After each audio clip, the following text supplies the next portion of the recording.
अशोक कदम, वरिष्ठ पोलीस निरीक्षक, लष्कर पोलीस स्टेशन।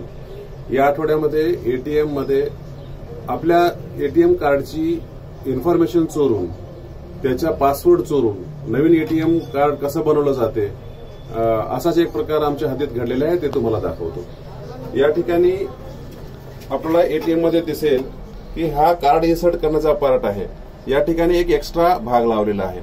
तर ज्या ठिकाणी आपण पासवर्ड टाकतो त्या ठिकाणी सुद्धा हा एक एक्स्ट्रा पार्ट लावलेला आहे आणि यामध्ये सुद्धा एक कॅमेरा आहे। यामध्ये जेव्हा तुमचं कार्ड इन्सर्ट केलं जाईल त्यावेळी त्याच्यामधून तुमची पूर्ण डिजिटल माहिती घेतली जाईल।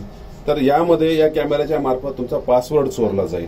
ह्या सगळ्या गोष्टी आपल्या बाबतीत होऊ नये म्हणून आपण एक चेक केला पाहिजे की हा भाग हलतो का, आणि जेव्हा तुम्हाला पासवर्ड टाकायचा असेल तर त्यावेळेस तुम्ही वर हात लावा आणि नंतर पासवर्ड टाका, जेणेकरून कॅमेरा असेल तरी तो पासवर्ड चोरला जाणार नाही व तुमचे एटीएम कार्ड सुरक्षित राहील। धन्यवाद।